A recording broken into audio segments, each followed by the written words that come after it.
बिस्मिल्लाहिर्रहमानिर्रहीम। अच्छा, आज का हमारा टॉपिक है बेटा चैप्टर नंबर 4 से हाइड्रोकार्बन्स में अल्केन के बारे में। किसके बारे में? अल्केन के बारे में। हमने लास्ट लेक्चर क्या पढ़ा था? हाइड्रोकार्बन्स एंड इट्स क्लासिफिकेशन या टाइप्स कह दो, क्लासिफिकेशन कह दो। आज डिस्कस करेंगे हम किसके बारे में? Alkane and it's preparation. मिसाल के तौर पर, उससे पहले मैं आपको बताऊं इस चैप्टर में हम किसके बारे में पढ़ेंगे? हाइड्रोकार्बन्स के बारे में, एलिफेटिक हाइड्रोकार्बन्स के बारे में पढ़ेंगे सारा। ये टोटल जो चैप्टर है, होल चैप्टर है, इसमें हम तीन चीजों के बारे में डिस्कस करेंगे: अल्केन, अल्कीन, अल्काइन। अल्केन कौन से होते हैं? सिंगल बॉन्ड वाले। अल्कीन कौन से होते हैं? डबल बॉन्ड वाले। अल्काइन कौन से होते हैं? Triple bond.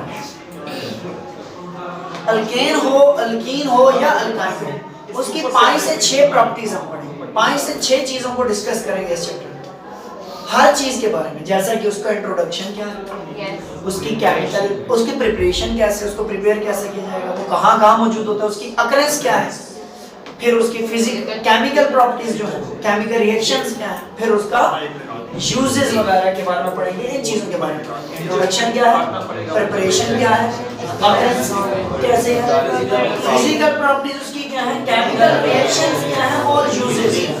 चाहे अल्केन, अल्कीन, अल्काइन हो, सब के बारे में ये चीजें पढ़ेंगे। डिस्कस करते हैं अल्केन की। पहले तो इसकी डेफिनेशन आती है। डेफिनेशन में आपको पता है हम क्या कहेंगे? ऐसा हाइड्रोकार्बन, सैचुरेटेड हाइड्रोकार्बन जिसमें carbon to carbon single bond, carbon to carbon single bond, या फिर जिसमें कार्बन की सारी वैलेंसी को सिंगल बॉन्ड से सेटिस्फाई किया जाए। दो तरह से डिफाइन कर सकते हो। The hydrocarbon in which all the 4 valencies of the carbon atom are fully satisfied by single bond only is called alkane. ऐसे भी कह सकते हो या ऐसे कह सकते हो। The type of hydrocarbon in which there is a single bond between carbon to carbon atom. कि कार्बन टू कार्बन एटम में क्या होता है? सिंगल बॉन्ड ही होता है। Only single bond is present between carbon to carbon atom. That is called alkenes. It is also called saturated hydrocarbon. और उसका फिर आपने क्या करना है? जनरल फार्मूला लिखना है। जनरल फार्मूला पीछे पढ़ गए हैं बेटा, CnH2n+2। प्रॉपर आपने डेफिनेशन के बाद हेडिंग के इंफॉर्मेशन में लिखना है it's general formula is CnH2n+2। फिर एग्जांपल में क्या लिखेंगे हम? कार्बन अगर एक हो तो हाइड्रोजन कितने होने हैं? 4। Very good, CH4। अगर कार्बन 2 हो तो हाइड्रोजन कितने होंगे? 6, क्योंकि डबल करके 2 ऐड। कार्बन 1 का डबल कितना? 2, 2 में 2 ऐड किए 4। कार्बन 2 है, 2 का डबल कितना? 4, 2 ऐड किए 6। कार्बन 3 हो तो हाइड्रोजन कितने होंगे? 3 का डबल कितना होता है? 6 और 2 ऐड किए 8। कार्बन 4 हो तो हाइड्रोजन कितने हो जाएंगे? 10 हो जाएंगे। कार्बन 1 हो तो बोलते हैं मीथेन। अल्केन है ना, सिंगल बॉन्ड है तो मीथेन। अगर कार्बन 2 हो तो क्या होगा? मीथेन। कार्बन 3 हो तो प्रोपेन। कार्बन 4 हो तो जी इसकी एग्जांपल। अभी यहाँ पे एक बहुत इंपॉर्टेंट शॉर्ट क्वेश्चन आता है कि अल्केन को पैराफिन कहा जाता है। पहले अल्केन के बारे में डिस्कस करते हैं बेटा। ये एक कार्बन है तो कितने एच होंगे? 4 एच। यहाँ पे सिंगल बॉन्ड नजर आ रहा है, इसके बारे में डिस्कस करते हैं। इसकी रिएक्टिविटी कम होती है। क्यों कम होती है उसको डिटेल में डिस्कस करते हैं। डिटेल में ऐसे डिस्कस करें इसकी रिएक्टिविटी कम होने की वजह क्या है। 2 किस्म के बॉन्ड होते हैं, याद रखना। कवलेंट बॉन्ड 2 किस्म के हो सकते हैं। कवलेंट बॉन्ड होता है शेयरिंग ऑफ इलेक्ट्रॉन से। कौन सा बॉन्ड बनता है? Covalent bond. ऑर्गेनिक कंपाउंड जितने भी हैं उनके दरमियान कौन सी बॉन्डिंग होगी?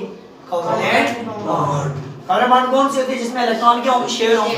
एक कार्बन ने इलेक्ट्रॉन शेयर किया हुआ है, एक हाइड्रोजन ने शेयर किया हुआ है। किसने शेयर किया हुआ है? इस एक डबल बॉन्ड में एक इलेक्ट्रॉन इधर से और एक इलेक्ट्रॉन इधर से, एक इलेक्ट्रॉन इधर से, एक इलेक्ट्रॉन इस कार्बन के, एक इलेक्ट्रॉन एक इस कार्बन को और एक ऐसा है या नहीं? 2 इलेक्ट्रॉन शेयर हुए हैं। कोवलेंट बॉन्ड 2 तरह से हो सकता है। या उसको बोलते हैं सिग्मा बॉन्ड, या उसको बोलते हैं पाई बॉन्ड। आपको पता है जो ऑर्बिटल्स होते हैं, क्या होते हैं? ऑर्बिटल्स होते हैं। ऑर्बिटल्स के अंदर जिस तरह sp-d-f ऑर्बिटल्स है, क्या है? sp-d-f ऑर्बिटल्स हैं, उनके अंदर इलेक्ट्रॉन्स होंगे। क्या होंगे? जो हाफ फिल्ड ऑर्बिटल्स होते हैं वो आपस में इंटरमिक्स होते हैं, वो आपस में इलेक्ट्रॉन शेयर करते हैं। कौन शेयर करते हैं? ऑर्बिटल्स। कौन से? जो हाफ फिल्ड होते हैं, जिनमें इलेक्ट्रॉन की कमी होती है, वो इलेक्ट्रॉन शेयर करते हैं। तो ऑर्बिटल मिलने के दो तरीके हैं, या तो वो हेड टू हेड ओवरलैप करेंगे, कैसे? या तो हेड टू हेड मिलेंगे या वो साइड से। मिसाल के तौर पर देखें, जो एस सब शेल है उसका स्फेरिकल शेप होती है, क्या होती है? जो पी सब शेल है उसकी डंबल शेप होती है, क्या होती है? डंबल। ऐसे ये डंबल शेप।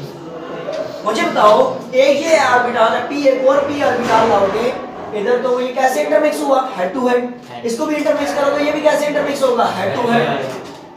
पी ऑर्बिटल ऐसे भी तो हो सकता है, साइड से साइड भी जुड़ सकती है। देखें यहाँ पे हेड से हेड जुड़ा हुआ है, यहाँ से क्या जुड़ी हुई है? यहाँ से साइड टू साइड जुड़ेगा। अगर हेड टू हेड जुड़ेगा स्ट्रॉन्ग स्ट्रॉन्ग, अगर साइड से जुड़ेगा स्ट्रॉन्ग नहीं होगा। सिग्मा बॉन्ड में क्या होता है? जो ऑर्बिटल्स होते हैं वो हेड टू हेड जुड़े होते हैं, इनमें इलेक्ट्रॉन्स होंगे। आगे फर्स्ट ईयर में डिस्कस करेंगे, लेकिन मैं आपको थोड़ा बता रहा हूं कि कौन सा बॉन्ड स्ट्रॉन्ग है, कौन सा बॉन्ड वीक है, जिससे हमें पता चलेगा कि अल्केन पे रिएक्टिविटी का क्या फर्क है। हेड टू हेड जो जुड़ेगा वो क्या होगा? स्ट्रॉन्ग बॉन्ड होगा, उसको सिग्मा बॉन्ड कहते हैं। जो साइड से जुड़ेगा उसे क्या बोलते हैं? Pi bond. और वो क्या होगा? Weak bond. Obviously weak bond होगा। मुझे बताएं, सारे सिंगल बॉन्ड जो होते हैं वो सिग्मा बॉन्ड होते हैं। एक और बार याद रखें, सारे single bond sigma bond. Double bond के केस में नीचे वाला क्या होता है? सिग्मा, और ऊपर वाला क्या होता है? Pi bond. ये सिग्मा का साइन है बेटा। ट्रिपल बॉन्ड के केस में क्या होगा? दरम्यान वाला सिग्मा बॉन्ड होगा, नीचे वाला भी पाई, ऊपर वाला भी पाई। ये बात आपने थोड़ी याद रखनी है। देखिए, सिंगल बॉन्ड क्या होता है? सिग्मा। डबल बॉन्ड के केस में नीचे वाला सिग्मा, ऊपर वाला पाई। ट्रिपल बॉन्ड के केस में दरम्यान वाला क्या? सिग्मा, ऊपर नीचे वाला क्या? पाई। कौन सा बॉन्ड स्ट्रांग है? सिग्मा स्ट्रांग है। इसमें सारे के सारे क्या हैं? सिग्मा। सिग्मा बॉन्ड है, ये स्ट्रांग बॉन्ड है, ये आसानी से टूटे नहीं, टूटेंगे नहीं। अगर टूटेंगे नहीं तो रिएक्शन नहीं कर पाएंगे आसानी से। ये इनकी रिएक्टिविटी इसीलिए क्या होती है? कम होती है। क्यों कम होती है? क्योंकि इसके अंदर सिग्मा बॉन्ड मौजूद होता है। याद रखें, अल्केन की रिएक्टिविटी क्या होती है बेटा? कम होती है। क्या अल्कीन की कम हो सकती है? नहीं, अल्कीन की रिएक्टिविटी अल्केन की निस्बत में ज्यादा होगी, क्योंकि वहां पे पाई बॉन्ड मौजूद है। पाई बॉन्ड जल्दी टूट जाएगा, रिएक्शन हो जाएगा। बॉन्ड के टूटने और बॉन्ड के बनने को रिएक्शन कहते हैं। समझ आ गई बात की? Breaking of old bonds and formation of new bond is called reaction. Reaction क्या होता है? पुराने बॉन्ड का टूटना और नए बॉन्ड बनना क्या कहलाता है बेटा? रिएक्शन कहलाता है। ये बॉन्ड आसानी से टूट जाएगा, ये रिएक्शन कर जाएगा। ये तो उससे भी आसानी से, ये दो बार पाए, इसका मतलब इसकी रिएक्टिविटी तो इससे भी ज्यादा है। सबसे कम रिएक्टिविटी किसकी होगी? सिंगल बॉन्ड होता है अल्केन की। उससे ज्यादा अल्कीन की। सबसे ज्यादा अल्काइन की। रिएक्टिविटी में सबसे ज्यादा कौन है? अल्काइन। अगर मैं यहाँ पे एग्जांपल दूं, मैं तीन चीजें कहूं, इथेन, इथीन, इथाइन, मैं कहूं सबसे ज्यादा रिएक्टिव कौन है? इथाइन। इथाइन, क्योंकि वो अल्काइन है, उसमें ट्रिपल बॉन्ड आता है। Very good. इस तरह से मैं कहूं C बॉन्ड C, इधर भी H3 हो, इधर भी H3 हो, ये तो सिंगल बॉन्ड है। अगर C डबल बॉन्ड C हो, इधर H2 हो और इधर भी H2 हो, ये इथीन है। और C ट्रिपल बॉन्ड C, इधर भी एक H हो, इधर भी एक H हो, ये इथाइन है, ये इथीन है और ये इथेन है। मैं कहूं बेटा इन तीनों में से मुझे बताएं रिएक्टिविटी सबसे कम किसकी है? इथेन की। Very good. सबसे ज्यादा किसकी है? इथाइन। आप इसको टिक करोगे, इजी। आप इस तरह एमसीक्यूज भी आ सकते हैं और बड़े इंटरेस्टिंग एमसीक्यूज बन सकते हैं। अभी देखिए, इसका मतलब तो समझ आ गई हमें कि अल्केन की रिएक्टिविटी क्या होती है बेटा? कम होती है। क्यों कम होती है? उसके अंदर सिग्मा बॉन्ड मौजूद होता है। इस वजह से, इसकी रिएक्टिविटी कम होने की वजह से इसका एक नाम रखा गया पैराफिन। क्या? पैराफिन। पैरा का मतलब है लीस्ट या लेस, एफिन मीन एफिनिटी और रिएक्टिविटी। समझ आ गई बात? इसका मतलब क्या हुआ? अल्कीन्स पैराफिन क्यों कहा जाता है अल्केन्स को? क्योंकि ये लीस्ट एक्टिव हैं, ये आसानी से रिएक्ट किसके साथ? एसिड के साथ, बेस के साथ, ऑक्सीडाइजिंग एजेंट के साथ, रिड्यूसिंग एजेंट के साथ और अल्कली के साथ। ऑक्सीडाइजिंग एजेंट, रिड्यूसिंग एजेंट, ये 9th में पढ़ के आए हैं। एसिड बेस का भी आपको पता है। अल्कली का भी सेकंड चैप्टर में मैंने बताया था कि तमाम ऐसी बेस जो पानी में हल हो जाए, उन बेस को alkali. Alkali are actually bases. कौन सी बेस है? जो पानी में NaOH हो गया, KOH हो गया, OH वाली बेसिस जो होती हैं वो क्या होती हैं? पानी में हल होती हैं। समझ आ गई बात की बेटा? इसका मतलब क्वेश्चन क्या आएगा? Why alkanes are called paraffin? आप लिखोगे alkanes are called paraffin because they do not react with acid, base, oxidizing agent, reducing agent and alkali under normal condition. ये एक परफेक्ट आंसर है। बुक पे थोड़ा सा चेंज है, वहां पे प्रॉपर सीक्वेंस में बना हुआ नहीं है, थोड़ा चेंज करके बड़ा एक्यूरेट ये आंसर आपके पास हो जाएगा। और नीचे आप लिख भी सकते हैं the word para mean least and affinity, affin mean paraffin, fin mean affinity और रिएक्टिविटी। समझ आ गई बात ये? अभी हम बात करते हैं बेटा इसकी प्रिपरेशन की। अल्केन कैसे बनता है? प्रिपरेशन में आपके पास यहाँ पे कितने मेथड है बेटा? 2 मेथड। हम अल्कीन और अल्काइन से क्या? अल्कीन और अल्काइन से अल्केन बना सकते हैं। किससे? देखें कैसे। मिसाल के तौर पर मेरे पास अल्कीन है CH2 डबल बॉन्ड CH2।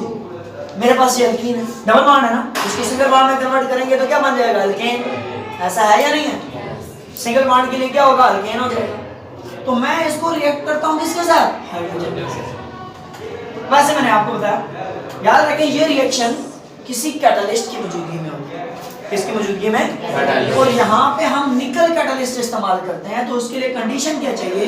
250 से लेकर 300 डिग्री सेल्सियस तक का टेम्परेचर भी चाहिए। निकल कैटलिस्ट की मौजूदगी में ये रिएक्शन होगा और टेम्परेचर क्या होगा? 250 से 300 डिग्री सेल्सियस तक का टेम्परेचर होगा। और इसमें क्या होगा? एक हाइड्रोजन यहाँ पे अटैक करेगा और एक हाइड्रोजन यहाँ पे, क्योंकि नॉर्मल कंडीशन में ये रिएक्शन नहीं हो सकता, बल्कि ये अल्कीन है, अल्कीन तो करेगा रिएक्शन। देखें जब हाइड्रोजन इसके रिएक्ट करेगा, एक हाइड्रोजन इधर अटैक करेगा और एक हाइड्रोजन इसका। इधर कितने हाइड्रोजन हो जाएंगे? CH3। मुझे बताओ अभी सिंगल बॉन्ड में कन्वर्ट हो जाएगा या नहीं? क्यों? क्योंकि हाइड्रोजन कितने अटैच है कार्बन से? 3 बॉन्ड बन चुके हैं, अभी कितने बनेंगे? क्योंकि पाई बॉन्ड तो टूट जाएगा, जो पाई बॉन्ड है टूट जाएगा। यहाँ पे क्या रह जाएगा? CH। क्या सिग्मा बॉन्ड टूटेगा या पाई टूटेगा? पाई। नीचे वाला तो सिग्मा, ये तो नहीं टूटेगा, पाई टूट जाएगा और उसकी जगह ये हाइड्रोजन आके उस पे लग जाएगा। समझ आई बात की बेटा? इजी? अल्केन बना नहीं बना? अल्केन का नाम क्या है? कार्बन कितने हैं बेटा? 2 हो तो क्या बोलते हैं? ईथेन। ईथेन। कार्बन 2 हो तो क्या बोलते हैं? ईथेन। अभी देखिए हम अल्काइन से भी बना सकते हैं, ट्रिपल बॉन्ड वाला C ट्रिपल बॉन्ड C, इधर भी एक H, इधर भी ऐसे ही है ना? कार्बन ने 3 बॉन्ड बनाए हैं, एक इधर से हाइड्रोजन के साथ 4 प्लस H2। किसकी मौजूदगी में? निकल कैटलिस्ट की मौजूदगी में और 250 से लेकर 300 डिग्री सेल्सियस। तो एक हाइड्रोजन इधर अटैच कर दो, एक हाइड्रोजन इधर अटैच कर दो, इधर क्या हो जाएगा बेटा? CH2 या H2C, कोई मसला नहीं। CH2 हो जाएगा। क्या रह जाएगा? Double bond CH। अभी डबल बॉन्ड में कन्वर्ट हो गया, दोबारा रिएक्ट करेंगे, डबल से क्या हो जाएगा? सिंगल। समझ आ गई बात की? इसके दोबारा मैं इधर ले आता हूँ बेटा, CH2 double bond CH2 plus. ये रिएक्शन तब तक होता रहेगा जब तक वो सिंगल बॉन्ड में कन्वर्ट नहीं। किसकी मौजूदगी में? सेम कंडीशंस है बेटा, 250 to 300 डिग्री सेल्सियस। एक हाइड्रोजन इधर अटैच हो जाएगा, एक हाइड्रोजन यहाँ पे क्या रह जाएगा? क्या बन जाएगा ये? CH3। अभी कार्बन ने 3 बॉन्ड बना लिए, अभी कितने बॉन्ड बनाएगा? 1, तो क्या बन जाएगा? CH। ये क्या बना? ईथेन बना। समझ आ रही बात की? इसका मतलब अल्कीन और अल्काइन से हम अल्केन बना सकते। समझ आ गई बात की? और इस मेथड को hydrogenation of alkyne and alkyne कहते हैं। क्या कहते हैं? Hydrogenation of alkyne and alkyne कहते हैं। इसका एक और नाम भी है, सेबिटियर-सेंडर रिएक्शन। बोले सेबिटियर-सेंडर। इसको स्टडी करने वाले का नाम था सेबिटियर-सेंडर। सेबिटियर-सेंडर, इसीलिए इसको क्या बोलते हैं? सेबिटियर-सेंडर रिएक्शन का नाम भी देते हैं। अगर कोई पूछे सेबिटियर-सेंडर रिएक्शन तो यही आंसर है। ठीक है? आप कैसे बोलोगे? Hydrogenation mean addition of hydrogen. In this reaction, hydrogen react with alkene and alkyne. It form alkane. And this reaction is carried out in the presence of nickel catalyst at 250 to 300 degree Celsius. वो आप English में लिख सकते हैं कि this reaction is carried out in the presence of nickel catalyst at 250 to 300 degree Celsius. समझ आ गई बात? ये आ गया preparation of alkane from alkyne and alkyl. आगे चलते हैं रिडक्शन ऑफ अल्काइल हैलाइड। किसके बारे में? Reduction of alkyl halide. Reduction of मतलब अल्काइल हैलाइड से भी हम बता सकते हैं। अल्काइल हैलाइड, हैलाइड किसे कहते हैं? हैलोजन। हैलाइड किसे कहते हैं? हैलोजन के नाम बताएं। Fluorine, chlorine, bromine, iodine, astatine. ये दो रिएक्ट करने से रहे, वो हाईली इलेक्ट्रोनेगेटिव होता है और ये रेडियोएक्टिव होता है। ये दो रिएक्ट नहीं करते। कौन रह गए? क्लोरीन, ब्रोमीन और आयोडीन। समझ आ गई बात की? अच्छा, तीन ही रिएक्ट करेंगे। कौन से? क्लोरीन, ब्रोमीन और आयोडीन। अल्काइल हैलाइड, अल्काइल कब बनता है बेटा? जब भी अल्केन में से एक हाइड्रोजन निकल जाए। पीछे पढ़ के आए हैं जिस तरह से CH4 था, CH4 से एक हाइड्रोजन निकाला, क्या बन गया? CH3। एक बॉन्ड आएगा नहीं आएगा? क्योंकि कार्बन टोटल कितने बॉन्ड बनाएगा? 4। 3 हाइड्रोजन के साथ बनाया, एक किसी और के साथ बनाएगा। और है कौन? हैलाइड। हैलाइड मतलब हैलोजन के साथ बनाएगा। हैलोजन कौन सा लगाओ? क्लोरीन लगाओ। तो ये क्या है? मिथाइल। ये क्लोरीन, तो क्या बन जाएगा? Methyl chloride. Very good. क्या बन जाएगा?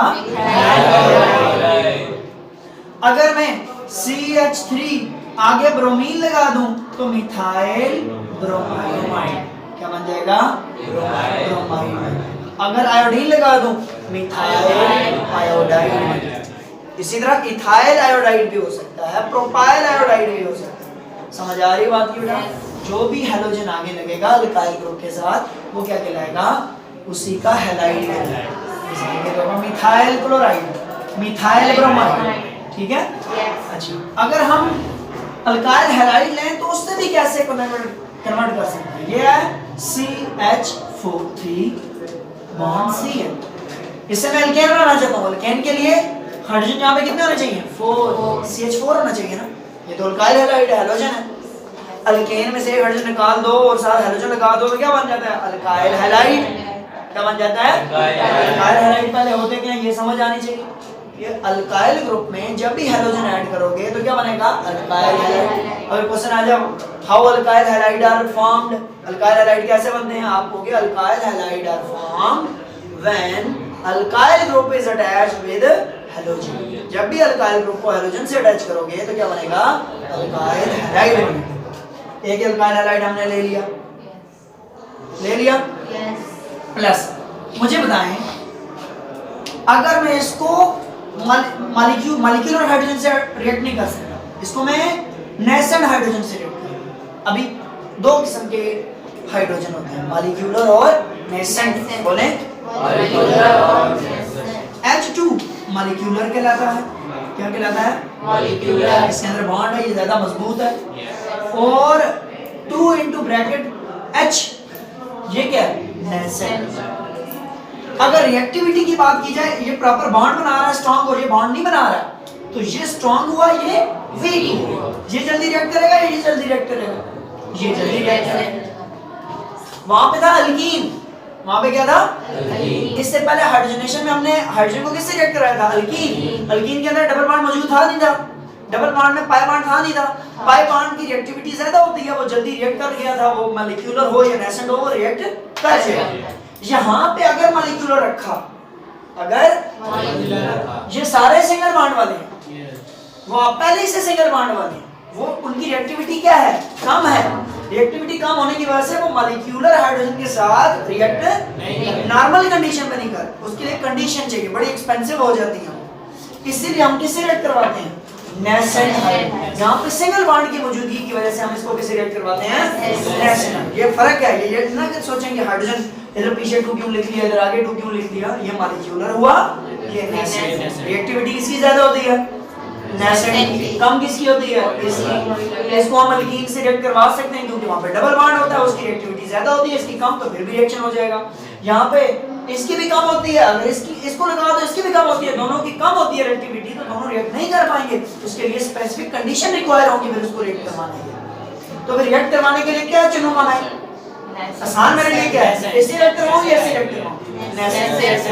तो मैं इसको किससे रिएक्ट करवाता हूं? नेसेंट। हाइड्रोजन दो ही है बेटा, बात वही है, लेकिन थोड़ा सा हमने अपनी देखा, मेरे लिए आसान क्या था, इसको इससे भी रिएक्ट करवा सकता था, इसको इससे भी रिएक्ट करवा सकता था, मेरे लिए आसान क्या था, इसको मैं इससे रिएक्ट करवाऊं क्योंकि इसकी रिएक्टिविटी कम है और इसकी रिएक्टिविटी उससे ज्यादा है, तो जल्दी रिएक्शन हो जाएगी। अच्छा, ये रिएक्शन किसकी मौजूदगी में होता है बेटा? निकल नहीं, जिंक की मौजूदगी और HCl हाइड्रोक्लोरिक एसिड की मौजूदगी। और हाइड्रोक्लोरिक एसिड कंसंट्रेटेड नहीं होना चाहिए, डाइल्यूट होना चाहिए, ये भी याद रखना। क्या होना चाहिए? डाइल्यूट होना चाहिए। वो क्यों होना चाहिए, इसके भी एक लंबी डिबेट है, डिटेल है, थोड़ा लेक्चर लंबा हो जाएगा आपका। देखें, ये आ गया आपके पास अल्काइल हैलाइड, जब उसको हमने नेसेंट हाइड्रोजन से रिएक्ट करवाया, एक हाइड्रोजन Cl के साथ उड़ जाएगा, क्या बन जाएगा? HCl। ऐसा है? HCl को लेके उड़ गया, क्या बन गया? HCl। जो H बचा वो दोबारा उधर चला जाएगा, CH3 एक H और आ गया, क्या बन गया? CH4। दोबारा एल्केन बनाना बना। समझ आ गई बात की? कोई मसला तो नहीं है? दोबारा सारे हाइड्रोजन पूरे हो गए, नहीं हुए? मीथेन बनाना बना। इसका मतलब रिडक्शन ऑफ अल्काइल हैलाइड का मतलब इसमें हम क्या करते हैं? Addition of nascent hydrogen. Addition of nascent hydrogen. In this reaction, nascent hydrogen is react with alkyl halide in the presence of zinc metal and dilute HCl. It gives us alkane. CH3 नहीं कहना, वो तो हमने कहा methyl chloride होगा तो methane बनेगा ना। अगर इथाइल क्लोराइड होता तो इथेन बनता। अगर इथाइल क्लोराइड होता तो मिसाल के तौर पर ये वाला CH3 bond CH2 bond Cl plus 2 into H, ये क्या? CH3CH2, यहाँ से यहाँ तक क्या बन गया? इथाइल बना। कार्बन एक और एक दो, हाइड्रोजन कितने हो गए? 3 और 2 5, इथाइल बन गया, इथाइल क्लोराइड। जब मैंने इसको नेसेंट हाइड्रोजन से रिएक्ट किया, मैं नेसेंट से करूंगा मॉलिक्यूलर से करूंगा? Very good. अल्काइल हैलाइड की रिएक्टिविटी कम होती है। अच्छा, अभी देखें, अगर मैं इसको किससे रिएक्ट करवाऊं बेटा? इससे रिएक्ट करवाया तो ये क्या बन गया? H को क्या कौन ले उड़ेगा? Cl क्या बन जाएगा? HCl। एक H बचा वो Cl की लगा जाएगा, इधर भी CH3 है, इधर भी क्या हो जाएगा? CH3। Very good. CH3 bond CH3, तो ये क्या बन गया? ईथेन। क्या बन गया? सिंगल बॉन्ड है और कार्बन 2 है, हाइड्रोजन 6 है, C2H6 है। देख लें, C2H6, तो ईथेन बन गया। समझ आ गई बात की बेटा?